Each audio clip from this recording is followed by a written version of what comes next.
I knew that I wanted to do music from a very early age. How early? What age? 6. Oh, nice. Of course, What was your first instrument? I made my first guitar out of bamboo. Wow. I, take up the skin, the strings, and I made the bridge out of that. And I made it. I knew nothing more. So my first instrument. I used to pass by a neighbor. No, she's not a neighbor. She's a teacher, and she had a piano. And oh, I wish I would. Every day I pass, I heard the piano playing, and oh, I wish I could have an opportunity to do it. So I just made a bamboo, and I love that. After I came to Kingston, I learned to play the piano, self-taught. Just a friend of mine, colleague, artist, showed me 3 notes. Dang, dang, dang. Said, Jimmy, you hear this, like that. And I just developed myself from that. I can play the keyboard now. The percussion is easy for me. I mean, that was a very natural. I love drums. And it's inside, yeah. Yeah. I noticed you have an affiliation with Egyptian culture and the sun god Ra, and it seems to be a theme, the hat too. Where does that come from? Well, as an African man living in the West, I grew up under alien culture, which is Christianity, Islam, or Judaism. I've been to all of those schools too, because my parents were Christians. And I myself went into the study of Islam. To study something and to really know it, you have to go in it. You can't just stay aside. So I became a Muslim. I did all the things that you're supposed to do. I didn't take bar mitzvah in studying Judaism, but I also went into that school and I know it. So none of them satisfied my soul, from Christianity to Islam to Judaism.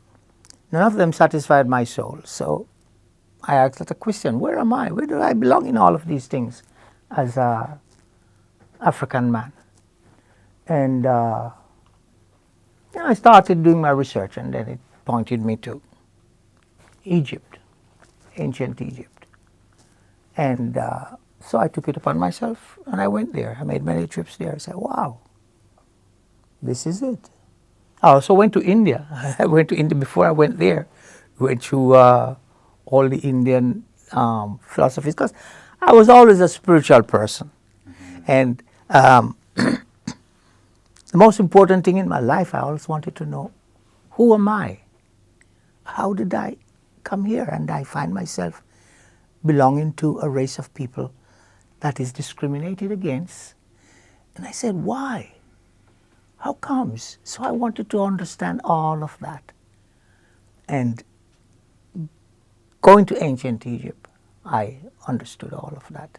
Say, all of these philosophies and religions and all of that came out of ancient Egypt. Even though if one traced the roots of the 3 main religions like Judaism, Christianity, and Islam, their base is in Mesopotamia, which is, Iraq, Iran. I went there too. To understand what was going on, I went to Iran. I didn't go to Iraq, but I went to Iran to find out what's going on. But then, after research and everything, I found that ancient Sumer is what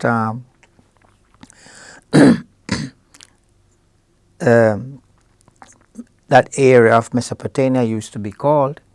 And then all the great heroes and names of the Bible, if you trace it back, it leads right back to Mesopotamia. Now, the culture of Mesopotamia, they took things from ancient Egypt, and ancient Egypt also took things from them. So that's where I find it. I find that my roots is there. That's how you... It's interesting that you study such ancient culture, and there is so much wisdom when you go back that far in human culture. And carrying on the theme of religion, the Taoists believe that musicians speak directly to God through song. I studied that too, the Taos Yeah, from China. Yeah. And one of the things that fascinates me about the Asian religions is the idea of the yin and yang and the ability to find balance. The yin and the yang is when the sunrise and the sunset. You see, it's the dark and the light. It's the same thing. Right, and I think for musicians, you know, the culture leads, especially in the young ages, to so much excess, like to take on too much, and then you see so many of the great ones pass away at such young ages. What is your advice to the young generation coming up? Because I have baby boys, and they love music, and they're playing instruments. How do they live the life that you've lived? Because, you know, you're very sharp, you're with it, you've obviously been able to balance life very, very well. What's your secret? Yeah, you have to. I don't know if it's a natural thing with me, or it's something I cultivated to become a part of my personality, my person reality. But I always choose to be on the positive side of things. So I recommend to balance yourself, more focusing on the positive, because all of us, we have the negative and the positive in us. So the important thing is to balance them. So I could have gone more negative, but I focus more on the positive. I always have this side, it's going to be all right. And finally, it's all right. So that kind of mindset is important. It's very important. Then it's also, you know, what you put inside of you, what you eat is important too. Really and truly, if we look at the Bible, Christian and religion, and that the book of Genesis tell you that you should eat you shouldn't eat meat. So, and any doctors will tell you if you get diabetes or something like that, they say, okay, you have to stop eating meat, just eat vegetables and fruits, you know. So that's another thing. You have to find out, research what's good for my body, my personal body. Maybe I like a little meat, but they said the meat is not too good because they found out scientifically that it's not too good. So if you find yourself loving that, then kind of balance yourself with that. I ate meat at an early age, but I just stopped eating it at later. Another common theme in religion is the body's a temple, and so you want to treat it well by putting great things in it. Going back to Jamaica and how much natural beauty it also has so much fruit, fresh fruit and vegetable, and so the cuisine is unique to Jamaica. What is your favorite dish, Jamaican dish? You can name as many as you want. We don't know what Jimmy Cliff eats. I still eat a bit of fish, you know. How do you like it prepared? In Jamaica we have many styles. We have escovitch, we have steamed, we have brown stew, and all of that. But I kind of love all of them in terms of the fish.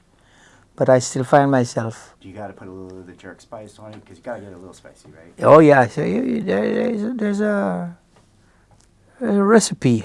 Every little part of Jamaica has their own little recipe. If you go to that restaurant, they will give you a steamed fish, and they go to another one. It tastes. Everybody has their own little recipe, but there's a basic way how to prepare something like steamed fish or escovitch fish, or so, you know. So yes, spices and all. We like the spices. Yeah. And you like the savory and the sweet, so you got to add like a little mango chutney or a little mango salsa on that. Or The sweet part of it, I don't think they you did. don't need the salty sweet. No, you just like it the one flavor at a time. They spiced it, and you know, It's not more a lot. pure for to taste the fish on its own. Yeah, right? not a lot I of agree. salt. Yeah, it seems like cuisine's getting more minimalistic like that these days. Yeah, It's probably better for the body too. Yeah. Could you go back to the, if you could you go share like your influences, because you help create and maintain and share the reggae movement. Yeah. Before that, you were this aspiring musician that you knew in your Mhm. soul Yeah. you wanted to share. Who inspired you? What type of Oh. music were you listening to when you were growing up? And how did that fusion become who you are? Well, I listened to existing music in Jamaica, like there was calypso, there was mento, there was a music for every activity you do, if it's a burial or it's a work song or all these kind of things. There was all these kind of music existed. So those are the basic music that formed me from I start hearing music. And then of course there is the religious music. But afterwards I start hearing Latin music. I lived in Somerton, and there was a sound system just opposite where I lived, and he would play a lot of Latin music, whether it be, from Cuba or Santo Domingo or whatever. Then after that I start hearing a lot of American music, jazz, R&B. American gospel is a bit different from Jamaican gospel, but all of those kind of music. We heard when my father bought the first radio. That was a big thing to me. I listened to, at nights we could pick up radio stations from New Orleans, WNZ, and we would hear all this music. And some of them those music start coming into Jamaica now, R&B music. And so, yeah, jazz. So all of those were part of what inspired me to develop who I've become musically, all of those music forms. So you put trumpet in your music. Who's your favorite trumpet player? Do you like a Chet Baker? Do you like Coltrane? I love Coltrane. Yeah. But Nat King Cole. Amazing. well, voice. Nat King Cole wasn't my kind of, I respect him highly, but it wasn't my kind of, at that era, it wasn't my, He was more big band than jazz. yeah. Yeah. But I respected and loved the big bands. But, okay, but I love the horn, by the way. Oh. You love the horn. I love Why don't horns. they use the horn as much in today's music? Because nothing inspires and gets a crowd going like the horn. Exactly. You know? Well, we're living in the age of technology that has changed the music a lot. The technology changed the music. You can make the artificial sound on the keyboard of that. So don't. But in the early days, all the recordings we had a horn section. Mm-hmm. One of the greatest trombonists that people have said, not my opinion. People wrote books about him. Came out of Jamaica. Don Drummond. His style, his smoothness, his way. Mm-hmm. A lot. Saxophonists, trumpeters, and all of that. The trumpeter that I loved a lot, and I said it one time, and it was written in a newspaper, and he saw it and invited me. One time I was playing in Paris, and he also was playing in Paris. Invited me to come and see him. I was unable to go and see him, but he's crossed over now. That's Miles Davis. I love Miles because he was unique. He had, most of the trumpeters have their own sound, but there was something about Miles for me that touched me. Mm-hmm. So, he would be my favorite trumpeter. And anywhere people are, there's always a church and a bar. So, Jamaicans, especially the African ones who were here originally, because all of the Africans who are living here did not come via slave ships, because the there were three stages of journeys. One, we walked here when it was Pangaea, the one mass of land. We walked here, over here in North America, South America, we walked here. Second one was after the continental drift, we knew what tides would take us here. So we came by boats that we made from Africa to that. And the third one was, the slavery period. So a lot of us were here long before the slavery period. When Columbus came, we were here already. Of course, people speak of the Tanya Indians and the, what they call Indians. They were a mixture of, Caribs. They were a mixture of African and Chinese people, all through the North America, South America. They were a mixture of that. And they finally realized that they are not Indians. Columbus thought it was in India. But they're a mixture of Africans because they came here and intermingled with Africans and that. Osheng and these people from China came across. So that is the story. But what is the essence of the question you asked? The contrast. Why does it have such a dichotomy of love for peace, a music that sings always of peace? When you look at gangster rap in the U.S. and they openly sing about violence, Jamaica's music has always been about love, but the violence exists here, as you know. Yeah. So why do you think there's that huge contrast? I think it is because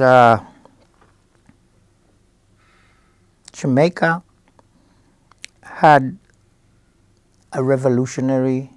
Jamaicans had a revolutionary spirit when they had to fight against the British. There's a part of Jamaica called the Maroons.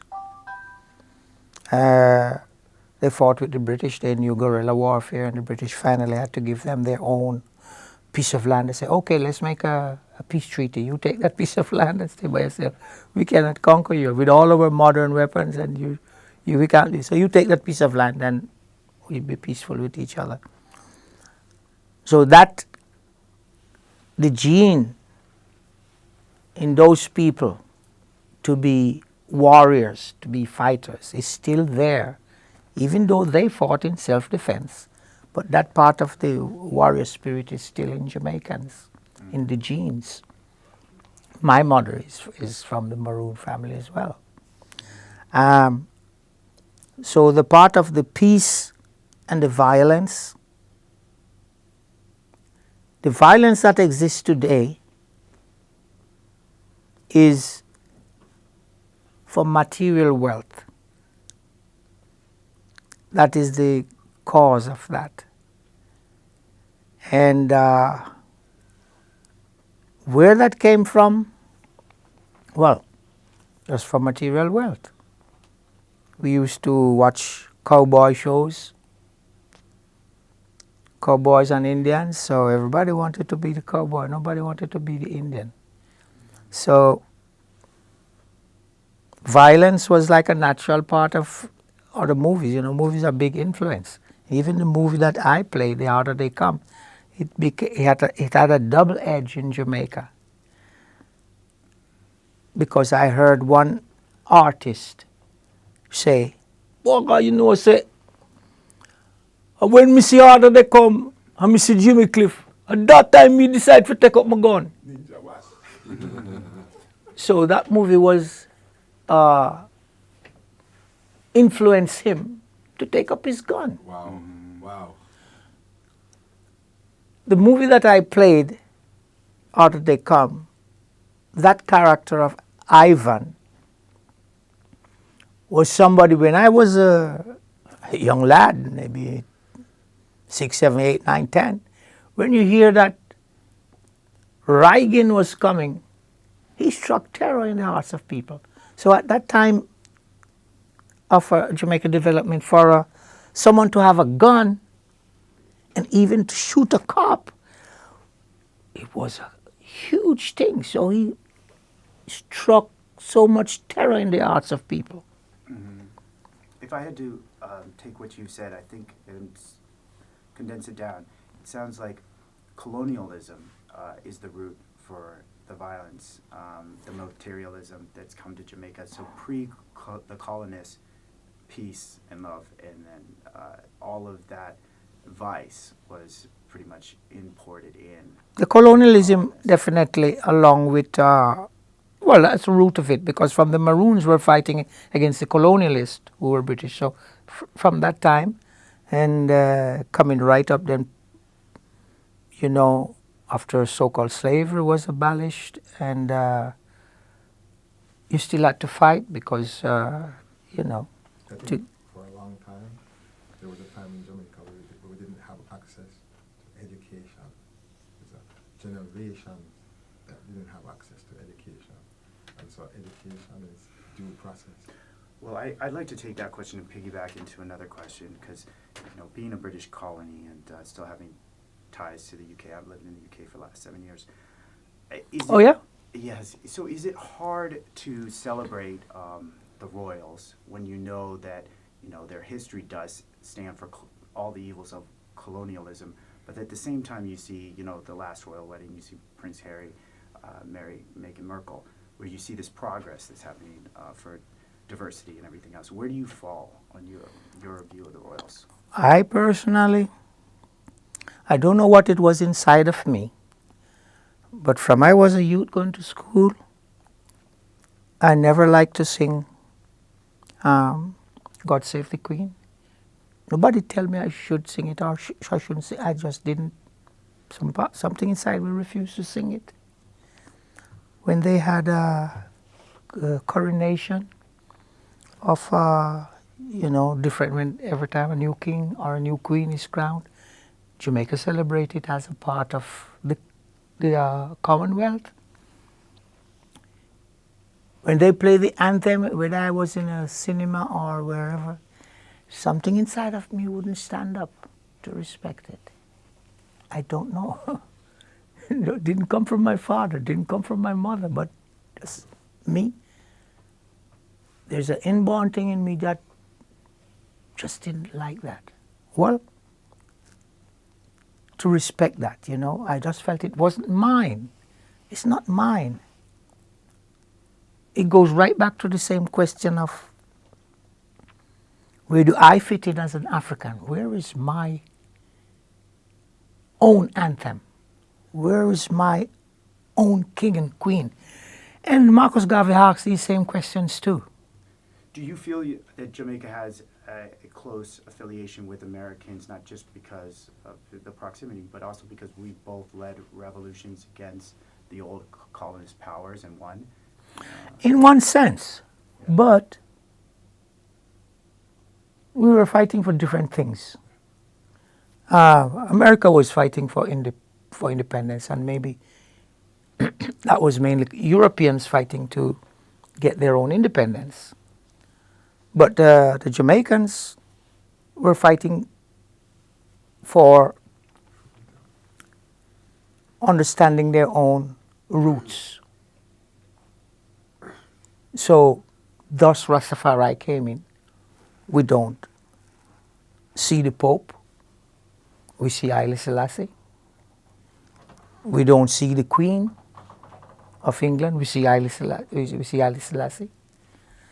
And so it was two different kind of fights. The fight was similar, parallel, but for different things, different reasons. When you look to the future, because you've seen what's happened in the past, what is your message to the people here on how to address this for more love? Okay. Well, now, we have to look at it from the point of view of cosmical change. Sure. Because for the past 6,000 years, it was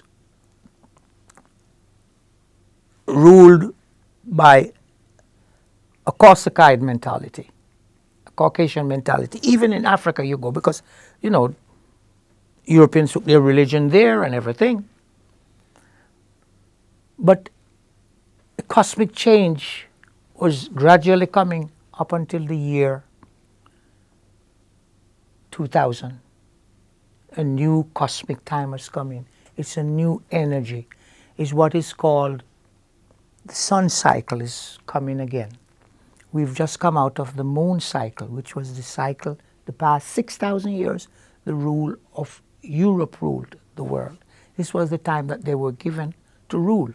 Let us make a man and give them dominion. Genesis, first chapter Genesis, verse 27, rule the air, the sea, and that. That wasn't about us. That man, Adam, that they were talking about, was not a black man. He was if you look up in the Hebrew, you see that Adam means reddish, pinkish, swarty, spotted, white. So that Adam was the beginning of a new being on the planet 6,000 years ago. So the 6,000 years has finished at the end of this cycle, because you have the equinox, universal equinox, which is 24,000 years, and it's broken up in 6,000 years each part. 6,000 year moon cycle, 6,000 year sun cycle, 6,000 year moon cycle, 6,000 year moon cycle. We just came out of the last 6,000 year in the year 2000. So a new energy, a new cosmic energy is in the air. The rule of one people is out, and the rule of another people is coming in. Now, it is not specifically to say African people, because it's a sun cycle, even though it's them, but it's all people who are inclined to do right. Yes, enlightened people. You can already see it. They speak about this the fourth industrial revolution that's causing, Right. Mainly brought on by, they say, the tech, but freedom of movement around the globe and the ability to work from anywhere seems And a higher awareness of everything else around us. So, Right. So it's that new energy. Mm-hmm. It's a new cosmic energy. And it's also related to the age of Aquarius, because Aquarius is air, and we're coming out of the age of Pisces, which was water. So air is lighter, it's a different thing from the water. So it's all of that kind of energy that we're into now. So the point to answer your question is, people are becoming more aware of that. They're feeling that energy. And so the love that we have naturally inside of us, the time is allowing us now to bring forth that. And so how to make people be aware of it is just to say, like I'm saying, I'm always talking about it. Say, bring forward the love. Bring forward the love that we have inside of us. and that's your message to the next generation, right? Absolutely. And that's the path forward for Jamaica. Yes. For the world. For the world, as a matter of fact. It's for the Well, universe. that's all the questions I have. If you want to add anything, I'm good. I think it's No, great. that was great. Yeah. Would we possibly to hear you play music for us? Play? Can you do a song for us? Is that possible? I don't have any instrument, but my first instrument Your voice. was my Your voice. voice. I can turn on the keyboard now. You can sit there. If you want. Don't feel pressured. No Don't pressure. No. It's okay. Sometimes I like to do it a cappella, and I go, many rivers to cross, but I can't seem to find my way over. Wandering, I've been lost as I traveled along the white cliffs of Dover. Well, now, That was amazing. thank you. Amazing. Wow. That is one of my my classic songs. Has become. But, you know, That's Come on, amazing. Stop. You have it. You still have it. The voice is perfect. That is impressive. well, I just finished by saying this, that I've not achieved all that I set out for as yet. So it is good. I'm encouraged. I know I still have it, but it's encouraging to hear you say it. It's encouraging to hear it come Your from energy is so beautiful. exactly. It come from proof. So there's a lot I have yet to do, because some people are like Usain Bolt, sprinter, fast, Yes. and get there and it's over. And some people are the 400 meters. And the marathon. The marathon. Oh, there you go. You know, so when I look at the music business, I see, you know, I grew up in the UK for a long time. So I was around in that era when the UK was the energy spot for music and creativity and all of that. I was in that. I was there. I went just after the Beatles came on the scene. And so that was a great time for creativity. So when Jimi Hendrix came, Jimi Hendrix opened for me. There were, Wow. but Jimi Hendrix went boom, boom, boom, sprinter, and he's gone. I took Bob Marley to make his very first record. I auditioned him and chose 3 of his songs, and that was the beginning of Marley. And he went boom, boom, boom, boom, boom, and he's gone.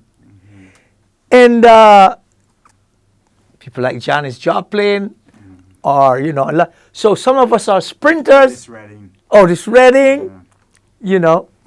So I am one. I'm the sprinter. I'm not the sprinter. I am the marathon, maybe. Marathon. So I have, Ultra marathon. yeah, I have yet a lot of work to do. I've not made my greatest. Jamaica needs you.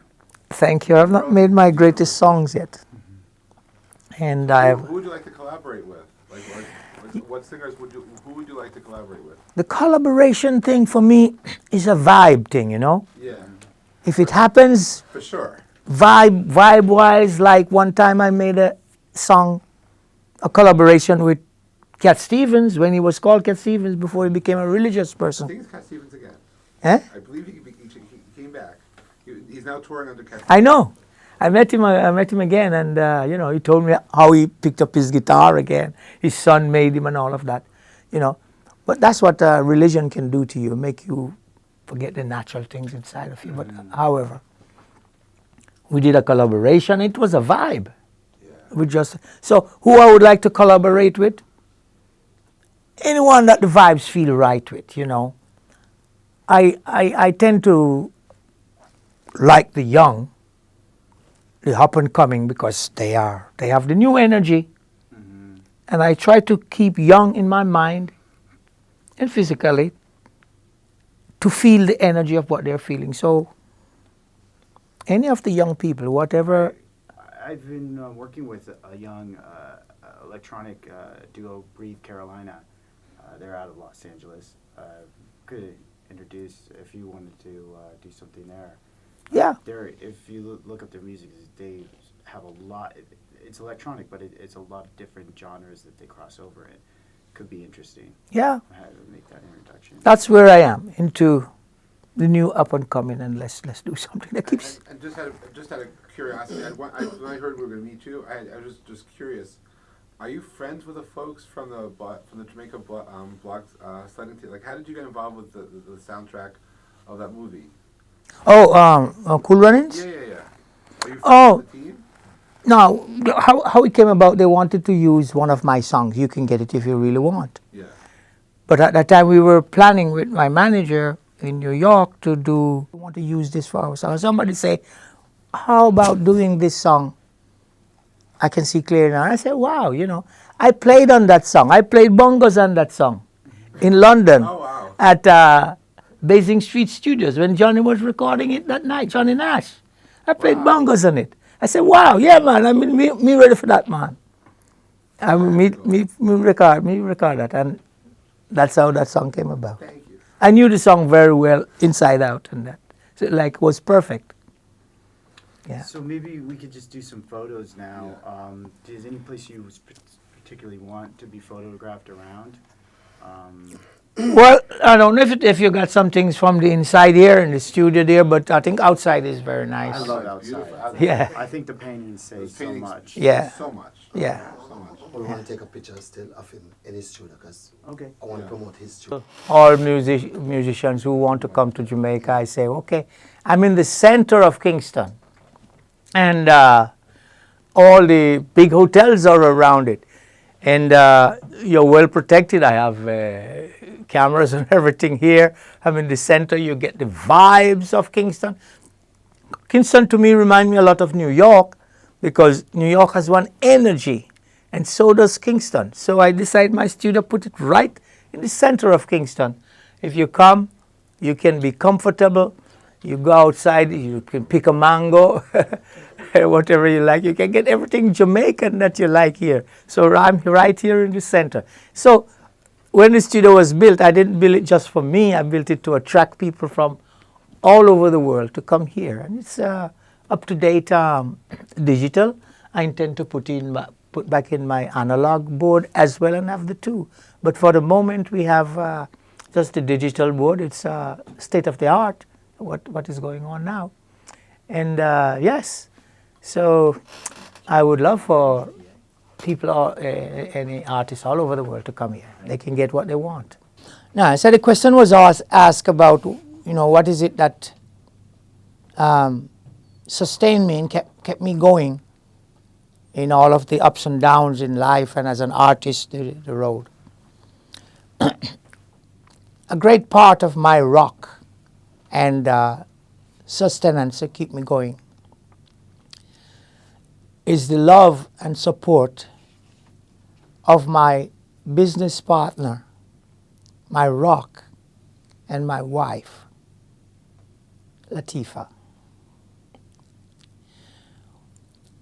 It is well known that behind every great man, there's a woman. Sometimes people don't see the woman because they are the light. We see these lights, but we don't see the what generates the light. We see the light shining. But the great support and rock and help behind me for all over these years was my wife, Latifa. So a woman was before man.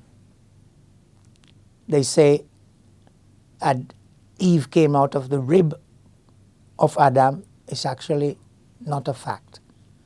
It's like a myth that, woman came before man. Woman carries the mitochondria DNA. She's the only one that carries on the genealogy of the family. So my rock and my great support and big love has always been my wife. And I want the world to know that.